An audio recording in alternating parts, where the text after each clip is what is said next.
Hey there, Kenneth French of Vast Voice, telling business secrets to entrepreneurs. We're very, very happy you stopped by. Either you're going to watch this or listen to this because you want to take your business to the next level. You're probably an entrepreneur who's either just starting out or you've been around for quite a while and you want to take your business to the next level. You're probably a real estate investor, maybe even a real estate agent, maybe a professional or of some sort, professional advisor of some sort.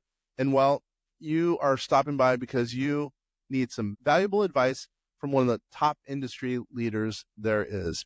Anyway, thank you very much. Once again, Kenneth French, Vast Voice, telling business secrets to entrepreneurs. Really glad you stopped by. Your financial advisor is wrong. Yes, you can invest qualified plans, 401ks, profit sharing plans, defined benefit plan assets in alternative assets to include real estate, private offerings, crypto. The list goes on. Hey there, Kenneth French with VastSolutionsGroup.com. As a matter of fact, we were one of the first groups to allow crypto and defined benefit plans years ago. So we've been around for a while. Company's been around since 1969. I took over in 2006. We're going to get right to it. This is going to add some value to you, the business owner who probably has a 401k or profit sharing plan, and you want to invest in assets that are, well, not traditional, meaning outside the realm of stocks, bonds, mutual funds, et cetera. So we're going to get right to it. I'm going to show you my screen, and then this is going to add some value to you because you're going to now understand kind of the specifics of, well, investing in qualified plans, you're in qualified plan assets in alternative assets. So let's go into it right now. We calling this investing in alternative assets within retirement plans, VastSolutionsGroup.com. Once again, my name is Kenneth French, written a number of books, been helping small business owners invest in retirement plan assets as an example to help lower tax liability legally, ethically, and morally. Let's get right to what really the topic of the day is, and that's retirement plans that are able to invest in assets that are alternatives. So yes, the plans I mentioned before, 401k plans, profit sharing plans, defined benefit plans, cash balance plans. These are all assets that can be invested in, let's say, alternative assets. Again, real estate, private memorandums, or crypto. A lot of people, a lot of financial advisors will tell you can't. It's not because they're trying to lead you astray, et cetera, et cetera. For one, they don't know it in some cases, but also for compliance, don't know. Their own compliance arm can only look at so many investments versus all the investments out there, all the crypto that would be out there, or all the pieces of real estate that would be out there. So they can't. So they have to have a relatively small, very small, frankly, universe from which to choose. Well, we at VastSolutionsGroup.com believe in, giving the trustee, the client, really authorization to be able to invest in whatever they want. They care about their assets more than anyone, right?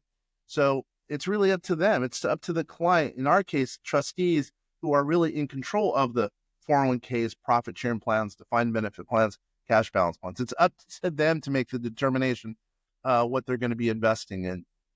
So, let's say you have no employees and you want to invest your defined benefit plan assets in a piece of crypto. Well, yeah, you could do that. A piece of crypto, a piece of real estate, or in crypto, you can do that. There are some specifics that we're going to get into in just a little bit. Now, what's the process?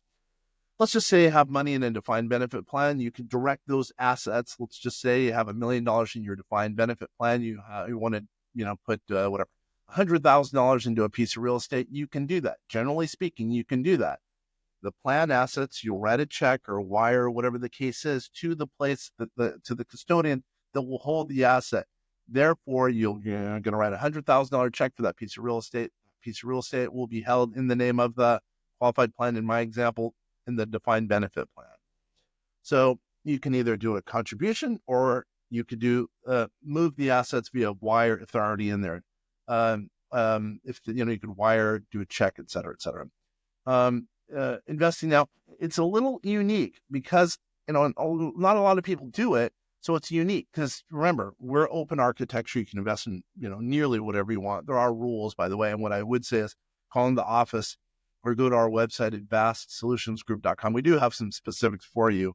But what I would say is, do this with great care. And we're going to go into that in just a little bit. Asset ownership, kind of some of the specifics. These are the really big elements to think about. Plan assets held in the plan name. So when you make your investment, I'm going to remind you, when you make your investment, make it in the plan name. So let's just say it's ABC, or here we said XYZ defined benefit plan. The defined benefit plan's name will be what will go on the ownership at the investment. So let's say you're investing in a piece of land as an example. The title of the land will be, in this case, an XYZ defined benefit. Does that make sense? And sometimes, usually, the investment will want the paperwork to confirm the ownership. So in this case, you'll give the plan documents, as sometimes they're called in 401ks, profit share plans, defined benefit plans, etc. You'll give them plan documents for the XYZ defined benefit plan. Okay, does that make sense? So they'll probably say, could we see the plan documents? Just like they would say, if you're investing as an individual, we want to see your social security card as an example, or we want to see the paperwork that would outline you as an individual. Same thing for a qualified plan. In this case, 401k, defined benefit plan, et cetera. I mentioned this was a defined benefit plan. So you're going to show your defined benefit plan paperwork, which you should have as a trustee, by the way, or your administrator potentially would also have that in their possession and give that to you so you can send a copy. And usually, remember, by the way, you have to have it signed as the trustee. Investment is, here we say investment in ABC investment. Any investment made by the plan has to be signed as such. Usually it's John Doe, your name, comma, TTEE, which means trustee. So your name, if you're the trustee, if you're the one who's in control of the plan assets, your name, comma, TTEE. So when you sign for the documents that show that the plan is going to own the asset, if you will, write your name, comma, TTEE. Let's go over really quickly the benefits of our alternative investments, because I believe there are some in the right circumstance. By the way, we're going to go over the caveats later on. You get to diversify. Let's say you're heavily invested in the stock market, or maybe in some annuities or life insurance, or whatever the case is. You are further diversified. Instead of being in, let's say, traditional assets, now you're far afield, so it'll take you, it gives you, all your eggs aren't in just one basket, as an example. Higher returns. Sometimes alternative investments like real estate, like crypto, as an example, will give you a higher rate of return, which is awesome. Protection against market volatility. You can lower your risk curve because you're investing in something that might kind of help. Really, it's diversification, but really make sure that on the continuum of risk, you're closer towards more conservative, depending on the circumstances. Inflation hedging, especially if it's real estate, I would say, or gold, as an example. I could say that it potentially, it being alternative investments, would basically hedge inflation. It makes it so you don't have so much inflation potentially to worry about. Attractive risk-adjusted returns. That's too technical for this, but the reason I put that on there is because sometimes you can have great rates of return with low risk, depending on the circumstance, depending on the investment, especially if it's venture capital. So that's why we are believers, generally speaking, in people investing in alternative assets, or sometimes we'll call it hard assets, et cetera, et cetera. So for those reasons combined, sometimes it makes sense. What I would say is you got to think it through. You remember, you're your own financial advisor on situations like this because you're the trustee. We allow for unbundled at vastsolutionsgroup.com. We allow for unbundled investments. So one of the things you got to think about is, yes, sometimes this does make sense, although it can be risky at the same time. Here are the issues. Let's go over the downside. Got to be careful because you're your own advisor. In this case, especially because you're not going to have a financial advisor that you could, blame if things go south. It's up to you. Administratively, a lot more administrative risks you got to worry about because there's more paperwork. There's more, especially if it's in a defined benefit plan or cash balance plan. You got to make sure that everything is copacetic with your actuarials. So it's a lot more work and it's a lot more costly, which we're going to go over. Now, riskier. Why do I say risky? Because, we've had some clients who've invested a lot of money in alternative investments. And sometimes in a couple of cases too, I can think of right now that just happened last year, they lost all their money because it was in real estate in both cases. One in real estate, one in crypto. They lost all their money. So they ended up having, in that investment, writing it off to zero.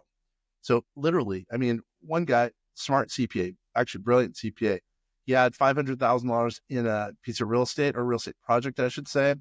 and they lost it all. He literally lost it all, lost the whole down payment because the bank ended up taking it. Was a messed up deal. I don't know the circumstance, but I do know it was bad.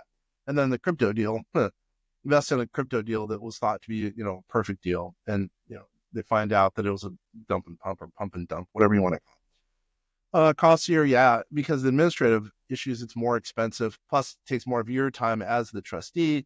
You're probably listening to this because you're in control of the plan, and you are going to be taking on a bigger burden. So it's a cost element, because now instead of, having a financial advisor potentially take care of it, it's you who's usually making a big amount of money. So it ends up being a little bit more costly. Okay, here's the caveat. I want to say that, we accept no risk at vastsolutionsgroup.com. You're the one who's in control of the investments. Sure, we will help you, especially at a cost. We'll help you make sure that all the logistics are taken care of. But, we accept no risk. We do have a division that actually can analyze deals, but more than anything, usually that's pretty rare that people have us come in to analyze deals. Sometimes they'll have us, have our CPA come in and analyze a deal for the on the books, but that's pretty rare. So again, usually it's you. We accept no risk. It's really up to you as to what happens. Now, what I would say is, I'm going to give a little summary again. My name is Kenneth French with vastsolutionsgroup.com. What I need to make sure that you understand, let's say you have assets in your defined benefit. Okay, defined benefit. You're the trustee. You're the one who's in control. And you see a piece of real estate as an example, or a private equity deal, a venture capital deal, or crypto. You can write a check or wire or what have you from the plan, from your company to wherever the investments will go, right? You're making it from your company as that being your contribution. Okay, that's number one. Then it's important, you're going to give them the plan documents for the defined benefit plan, because that's, in this case, that's going to hold the assets. Okay, paper goes to them. Now, the holder at the custodian or wherever we're talking about, all the assets in that case will be held, meaning what you've purchased, going to be held in the defined benefit plan. Okay, so the defined benefit plan, ABC defined benefit plan, will be the holder of that investment. In this case, alternative investment, piece of real estate, crypto, the list goes on. Okay. Now, if income is pumped out of that investment, it goes back into the plan. Okay. Again, it goes back into the plan in the checking account or investment account, what have you. That's number one. Number two, it could go potentially back in that account wherever you have the alternative investment. Usually it doesn't. Usually it goes back into, in this case, I'm using an example of a defined benefit plan. It goes back to the defined benefit plan. It doesn't always have to. Those are usually the main two ways. Some people sometimes take via withdrawal, maybe an RMD, et cetera. It goes out to you as a participant, as an example. Rarely, but sometimes that's the case. So again, company asset wants to make a contribution in effect to the defined benefit plan. What they can do is invest in whatever the investment is we're talking about. That will be held, the asset will be held in the defined benefit plan's name. It will be signed as remember we talked about before, the trustee. The name, John Doe, TTEE, trustee. Income will go back to the plan, or when you sell the asset. Now let's talk about when you sell the asset. When you sell the asset, what happens? Let's say you put in $100,000 into whatever piece of real estate. It's now worth whatever, $1 million. Awesome, by the way. Then what happens is, if you sell that piece of property, it goes back into what? The defined benefit plan assets. Usually there's an investment account there. So the thing to think about is just, I give the analogy. Imagine I live in Seattle where it's rainy. Imagine walking under an umbrella, rain's hitting the umbrella. Seattle, it's always rainy, right? And all of a sudden you peek your head out of the umbrella, you're getting hit with rain, put your head back under the umbrella. In this example, rain equals taxes. So again, rain, taxes. Peek your head out, boom, the taxes are hitting you. Same thing with a qualified plan, with 401k, et cetera. When you take money out of the 401k plan, as an example, of defined benefit plan or whatever the case is, that's when you're taxed. Same thing with the qualified plan. One of the issues would be when people are investing alternative assets in, let's say, whatever piece of real estate, let's say a defined benefit plan assets, if they take it out personally, that's when they're hitting taxes. So you got to think about that. You got to think about some logistics. In many cases, this totally makes sense to do alternative investments in qualified plans, but you just got to do it the right way. You need compliance. That's also partially what we do for bigger plans at vastsolutionsgroup.com. Now, there's kind of one more thing I need to talk about. Because it's an alternative investment, usually it's not as liquid. There are usually there's tests that need to be done. You can't hit certain threshold. What I would say is call into our office if you need some help. Talk to your actuary specifically if it's a defined benefit plan. If it's a profit sharing plan, make sure you're talking to your plan advisor. So these are some of the things to think about.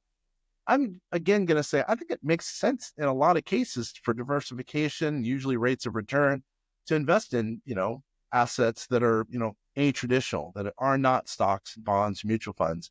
But you just got to be careful. Sometimes it can truly, as I mentioned with that CPA as an example, it could totally backfire. But in some cases, it's the way to go. So if you have any questions, go to our website, vastsolutionsgroup.com. We have more than enough resources there. We charge for services when it comes to this stuff. So be wary of that. Because again, I'm going to remind you, it's more costly to do these things. But what I would say is, hey, you just might end up diversifying, making more money, et cetera, et cetera. So I'm going to now close up shop.